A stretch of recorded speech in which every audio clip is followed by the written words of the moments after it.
듣도록 하겠습니다.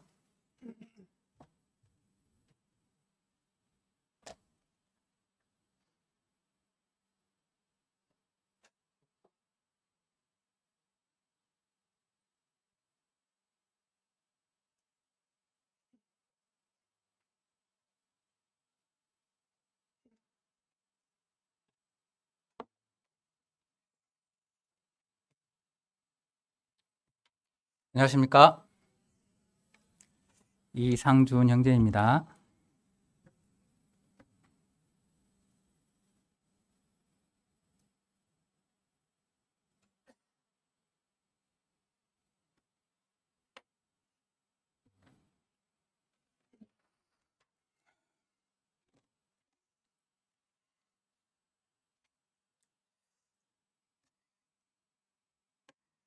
오래간만에 서서 그런지 살살 배가 아프네요. 기도 부탁드립니다.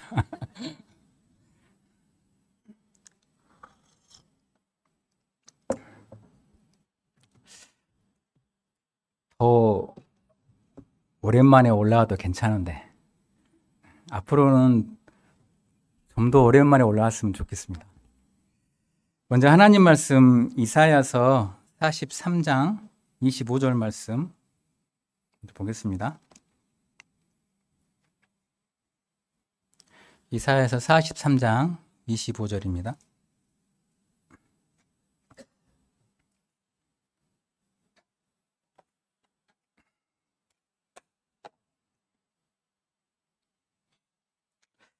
다 찾았으면 읽겠습니다. 나는 나를 위하여 내 허물을 도말하는 자니 내 죄를 기억하지 아니하리라.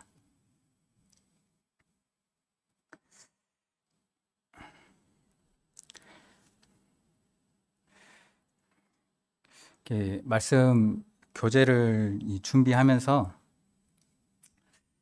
이렇게 이상하게 이렇게 설명하려고 하는 나, 뭔가를 논증하려고 하는 나를 이렇게 발견하게 됩니다. 국어를 공부하시면 알겠지만 설명문, 논설문만 그런 거 있잖아요. 남자이기 때문에 그런 것 같다는 생각도 들어요. 여성분들은 좀 감수성이 예민한데 아니면 단의 특수성 때문에 그럴 수도 있고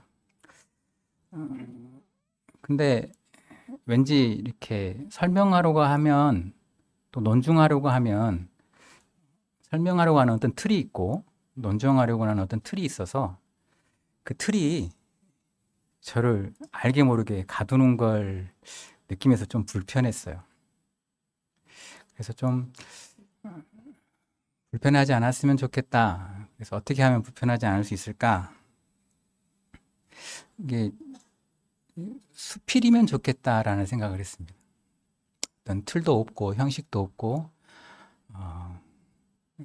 붓이 가는 대로 마음이 가는 대로 쭉 말씀을 교제를 나누게 되면 참 편하겠다라는 생각을 하면서 말씀을 준비했습니다.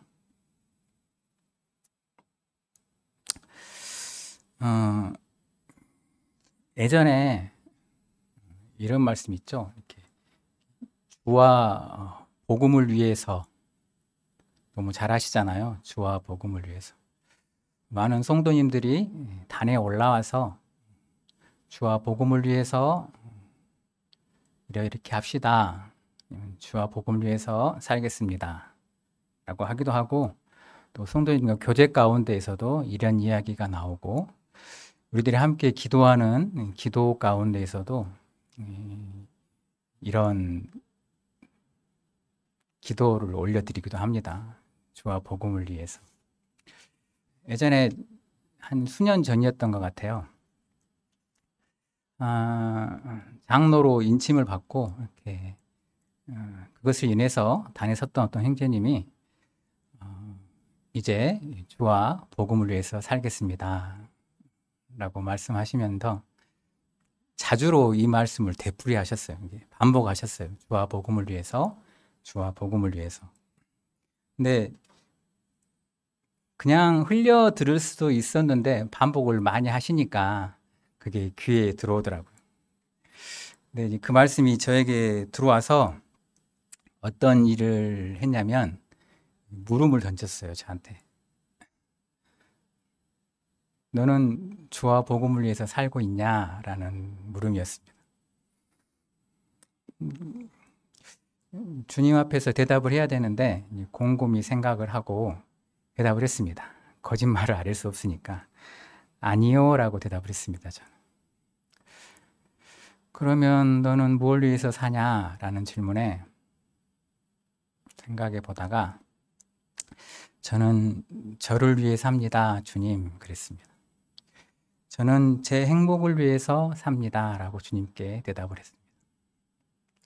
수년 전에 있었던 일인데 지금도 제 대답은 변하지 않았습니다. 똑같습니다. 저는 저를 위해서 삽니다. 제 행복을 위해서 삽니다.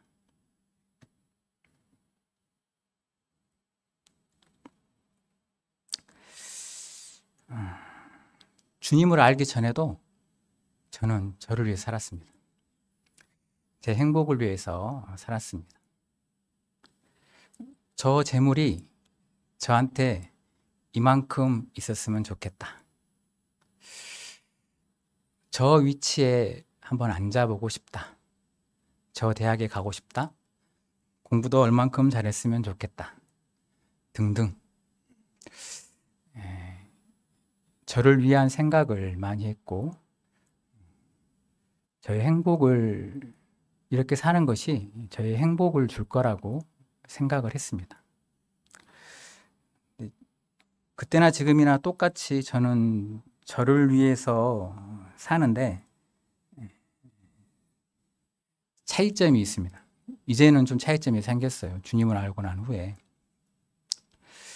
그때는 제 생각과 제 욕망이 추구하는 바가 제가 원하는 바였고 그것을 추구하면 제가 행복할 거라고 생각을 했었어요. 어느 날 주님의 은혜로 이런 삶 속에서는 내가 행복할 수 없구나 라는 것을 깨닫게 해주셔서 생각이 변했는데 뭐냐면 주님을 믿는 삶을 사는 것이 내가 행복할 수 있는 길이구나 라는 것을 깨닫게 됐습니다. 주님을 믿는다는 것은 말씀처럼 영접하는 자, 그 이름 믿는 자라고 하셨기 때문에 믿는다는 것은 영접하다는 말과 바꿔서도 얘기할 수 있습니다. 주님을 영접하는 것이 내가 행복하는 길이다 라고 지금 생각하고 있습니다. 주님을 영접한다는 것은 주님을 저의 주인으로 영접한다는 것이죠. 주인으로 영접했으면 이제 주님의 말씀에 순종하는 것이 저의 행복의 필수 조건이 되어버렸습니다.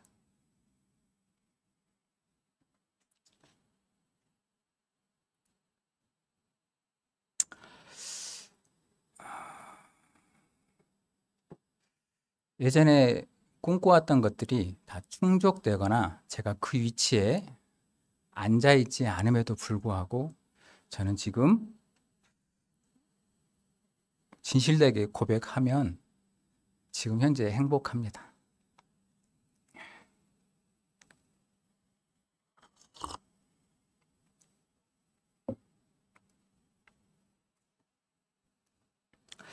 이제 이상하게 주님께서 말씀하는 방향으로 살지 않으면 저는 이제 불행한 사람이 될 수밖에 없게 되어버렸습니다. 모이기를 힘쓰라고 하셨는데 안 모이면 제가 불편합니다. 불편한 사람이 행복할 수는 없잖아요. 주님 말씀을 늘 묵상하라고 읊조리라고 하셨는데 제가 주님 말씀을 삶 가운데서 사회적인 일이나 바쁜 일 때문에 건너뛰고 그러면 마음이 불편합니다. 행복하지가 않아요. 즐겁지가 않아요. 거짓말을 하지 말라고 하셨는데 살아가다가 가끔 저를 변호하기 위해서 사실과 다른 말을 할 때가 가끔 있습니다. 그것을 제가 인지했을 때 얼마나 자괴감이 드는지 모르겠어요. 얼마나 비참한지 모르겠어요. 얼마나 제가 싫은지 모르겠어요. 그러면 그렇게 싫어하는 나를 보고 있는 내가 행복할 수가 없잖아요.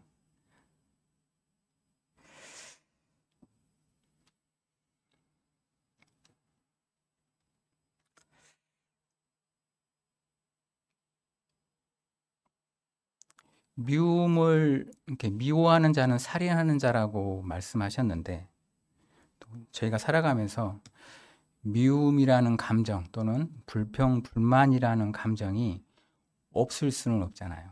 살아가면서 가끔씩 이런 마음에 지배를 받기도 하고 들어오기도 하는데 그것이 얼마나 저를 불편하게 하는지 모릅니다. 그런 마음을 오랫동안 품고 있으면 삶의 질이 뚝 떨어져요. 그래서 주님께 들고 나갑니다. 주님, 이러이러해서 이런 마음이 생겼는데 주님 앞에서 합당치가 않은 것 같습니다 라고 자백을 하면 이상하게도 그냥 그런 마음에서 내려놓는 마음이 듭니다. 그리고 이런 감정이 깃들게 한 환경과 그 대상에 대해서 기도하게 되고 인내하게 되는 결과가 오게 됩니다. 그럴 때 내가 참 잘 살고 있다라는 생각을 하게 됩니다.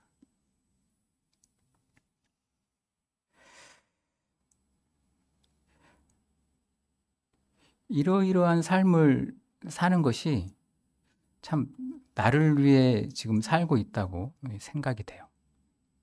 누군가를 위해서 살고 있다는 생각이 아니라 나는 나를 위해서 주님을 섬기고 있구나 라는 생각을 하게 됩니다.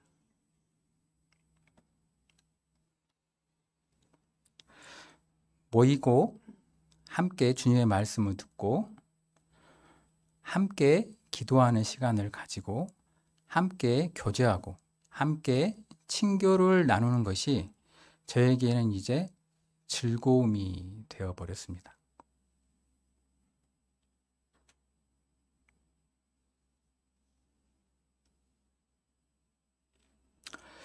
주와 주의 복음을 위해서는 아니라고 저는 양심이 말하고 있습니다. 제가 즐거워서, 제가 행복해서. 근데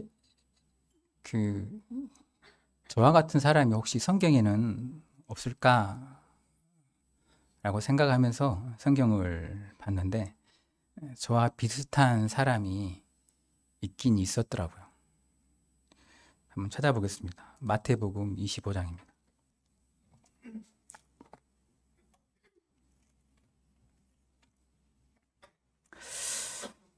마태복음 25장 37절. 우리가 이제 이 생을 다 하고 나서 주님 앞에 섰을 때 주님께서 자신의 자녀된 성도들에게 너 세상에서 뭐 하다 왔어 하면 많은 분들이 또 이런 분도 계실 거예요. 제가 1달란트를 받았는데 제가 몇 달란트를 받았는데 이렇게 남겼습니다. 이렇게 하시는 분도 계실 겁니다. 그분들에게 주님께서 이렇게 얘기하시겠죠. 잘하였다 충성된 종아. 저에게 물어보시면 저는 주님을 위해서 한 게 없는데요. 그냥 주님 안에서 즐겁게 살다가 왔습니다. 라고 대답할 것 같아요. 근데 이 37절을 읽어보시면 저랑 약간 다르지만 좀 비슷한 대답을 하는 성도가 있는 것을 보게 됩니다.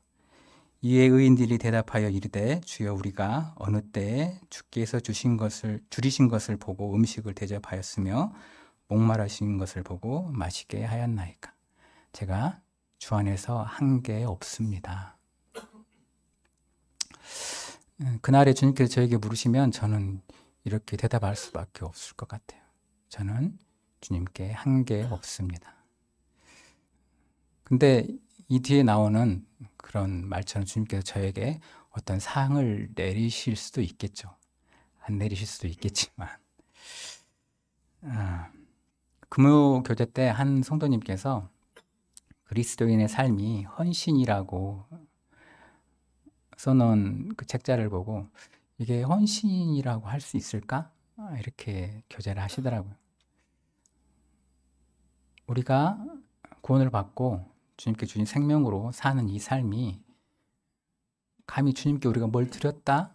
라고 표현할 수 있을까라는 그 표현을, 그 교제를 들으면서 왠지 오늘 교제 속에서 저 자신과 또 이 마태복음 25장 37절에 나오는 이 의인들의 말 고백과 약간 통하는 게 있지 않을까라는 생각을 하게 되었습니다.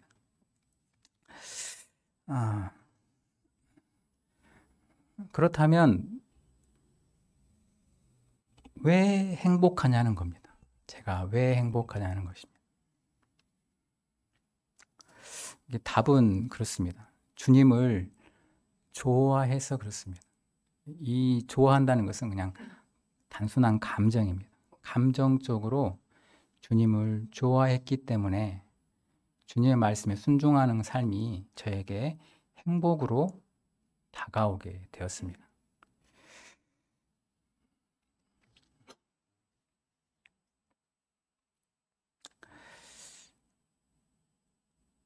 알고 계시는 것처럼 저는 복음을 듣고 나서 구원을 받고 오랫동안 주님께 불순종하는 삶을 살았습니다. 복음을 듣고 주님을 믿게 되고 주님을 알게 되고 주님이 하나님의 아들인 것을 그리고 하나님이신 것을 그리고 주님이 하신 일이 나에게 어떤 관계가 있는지를 제가 확실히 알고 믿게 되었습니다. 근데 이 믿음은 제가 아니라고 부정할 수 없었습니다. 제가 십수년을 세상 가운데 있으면서도 이건 아니야. 이런 말을 못했어요.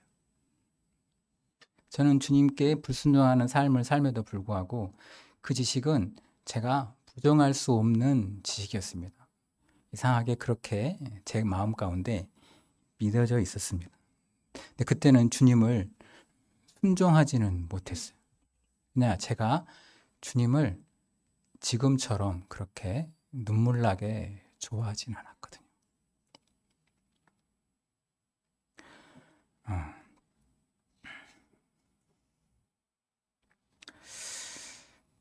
어느 날 주님의 은혜로 주님이 좋아졌습니다. 감정적으로. 그랬더니 그 전에 추구했던 삶이 좋아지지 않았어요. 좋게 보이지 않았어요. 그대로 사는 삶이 저를 행복하게 하지 않고 불행하게 하는 것이었습니다. 그리고 제가 좋아하시는 분의 말씀을 들었을 때 제가 행복하구나. 이게 잘 사는 거구나. 라는 생각을 하게 됐습니다. 세상에도 이런 예가 있잖아요. 어떤 사람이 어떤 사람을 좋아합니다. 그 사람이 동성이면 친구고 그 사람이 이성이면 애인이겠죠. 그 사람을 좋아하면 이제 삶을 같이 하고 싶어집니다. 삶을 나누고 싶어집니다. 그 사람이 좋아하는 것을 하고 싶고 내가 좋아하는 것을 그 사람이 해줬으면 하게 됩니다. 그리스도와의 관계도 이와 같다는 생각을 합니다. 이성적으로 그분을 알고 감정적으로 그분을 좋아하게 될 때 그 다음에 우리가 의지적이라고 표현하는 그런 삶이 자연스럽게 나온다는 생각을 해보게 됩니다.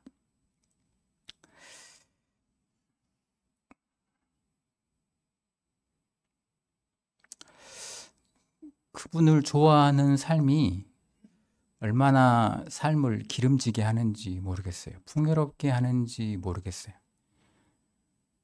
사실 인생은 만족을 모르는 게 인생입니다. 그런데 그분을 좋아했더니 만족함이라는 것을 알게 되었습니다. 인생의 필수 불가결한 속성이 뭐냐면 근심과 걱정을 늘 갖고 사는 것입니다.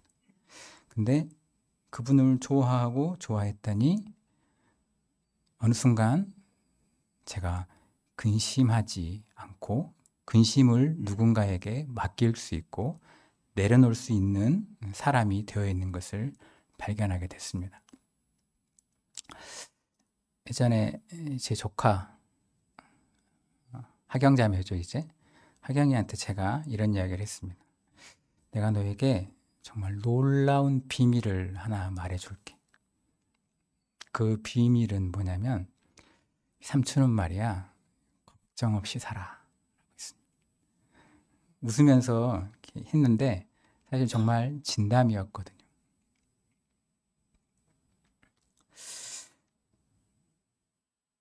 미움을 품고 사는 것이 인생입니다.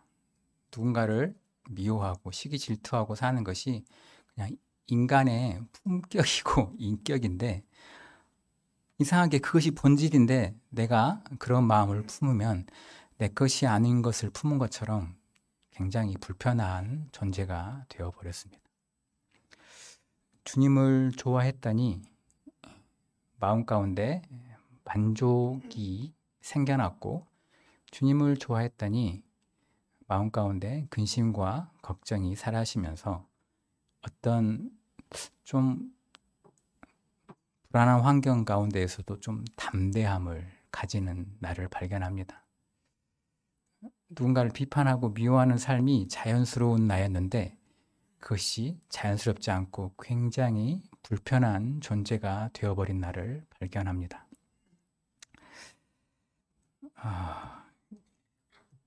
요한복음 5장을 한번 보겠습니다.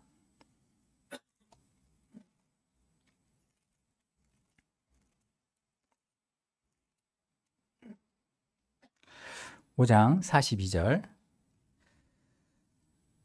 다만 하나님을 사랑하는 것이 너희 속에 없음을 알았노라. 이 말씀은 예수님께서 자신을 믿지 않는 많은 이적과 많은 설교 속에서도 자신을 주님으로 받아들이지 않는 믿지 않는 사람들에게 하신 말씀입니다. 내가 딱 보니까 내가 네 몸을 보니까 알겠어. 네 마음 안에 나를 존중하는 마음, 나를 좋아하는 마음, 나를 사랑하는 마음이 하나도 없어 라고 하신 겁니다. 이 상태의 결과물이 뭐냐면 38절에 있습니다. 같은 장 38절입니다. 그 말씀이 너희 속에 거하지 아니하니 이는 그가 보내신 이를 믿지 아니함이라.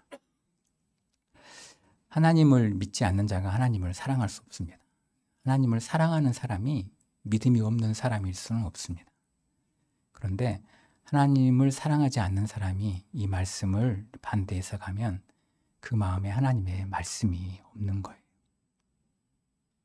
하나님을 사랑하고 예수 그리스도를 좋아하게 되면 하나님의 말씀이 그 마음에 있는 거잖아요.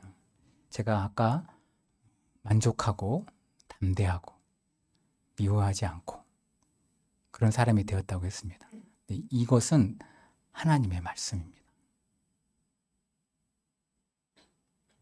우리를 만족해 하시는 하나님. 그리고 늘 말씀하십니다. 주 안에서 담대하라고. 그 말씀. 미워하는 자는 살인하는 것이니까 미워하지 말으라고 하시는 말씀이 제 안에 있는 거예요. 어디 바깥에서 와서 나를 짓누르는 게 아니라 그냥 제 안에 있는 거예요.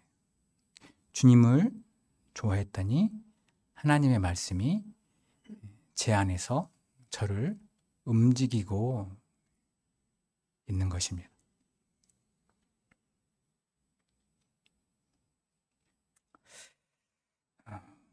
한 장을 더 찾아보겠습니다. 히브리서 8장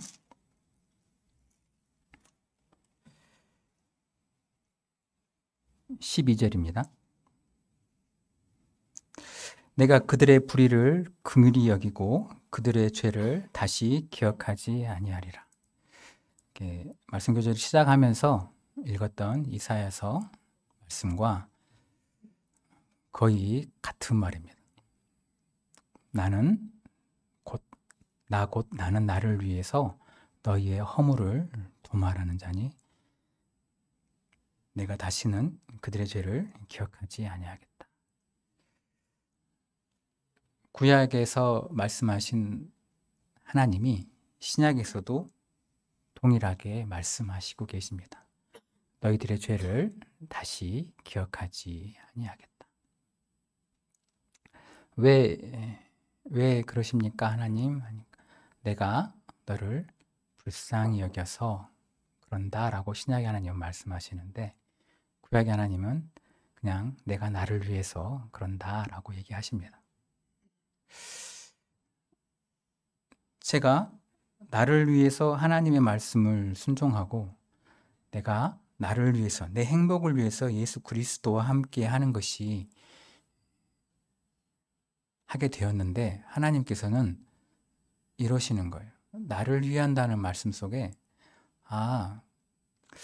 하나님께서는 사람을 긍휼히 여기시고 사람의 허물을 도말하시고 그의 죄를 다시 기억하시지 않는 것이 그분에게 기쁨이 되고 즐거움이 되는구나. 내가 행복해서 주님을 섬기는 것처럼 하나님도 그게 행복해서 인간을 사랑하시는구나 라는 것을 알게 되었습니다.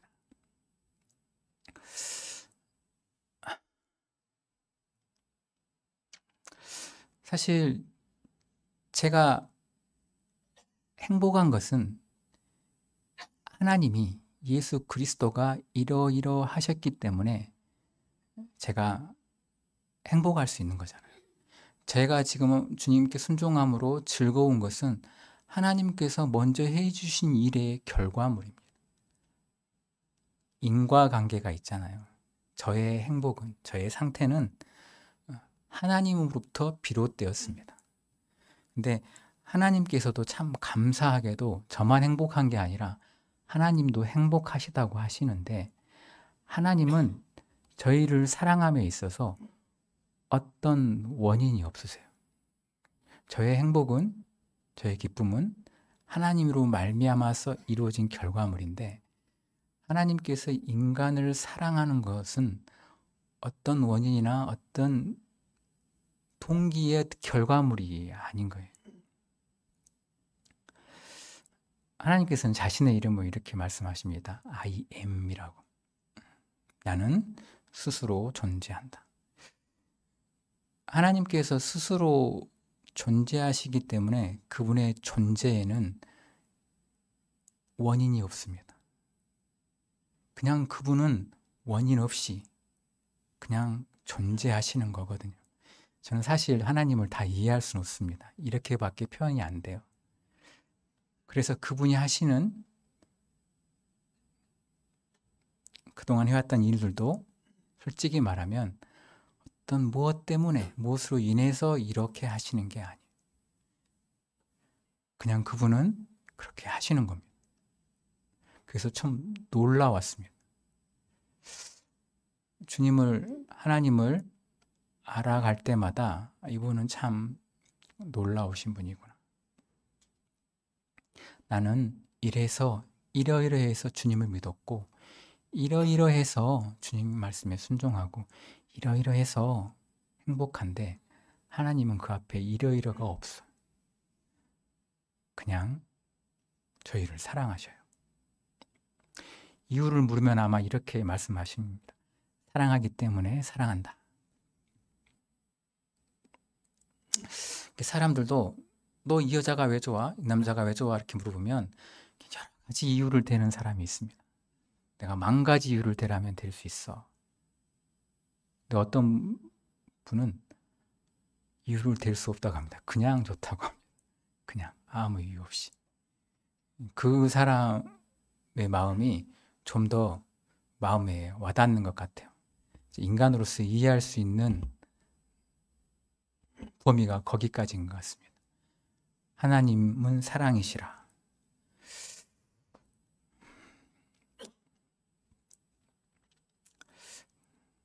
저는 많은 성도님들이 주님을 섬기는 데 있어서 무슨 결과물을 위해서 자신의 신앙을 증명하기 위해서 하지 않고 단지 그냥 하나님을 좋아함으로, 하나님을 사랑함으로 이 일을 하고 이렇게 하고 나를 이렇게 바꾸고 했으면 좋겠다는 생각을 했습니다.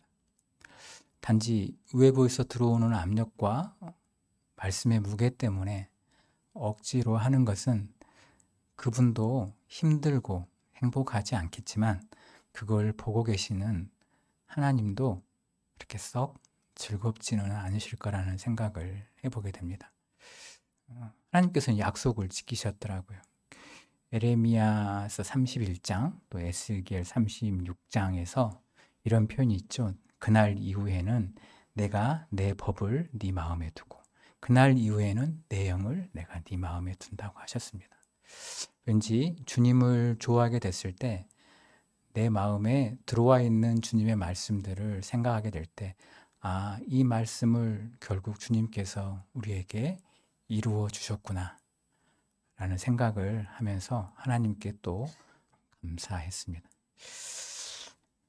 짧게 준비한다고 해서 짧게 준비했는데 성공한 것 같습니다. 36분이니까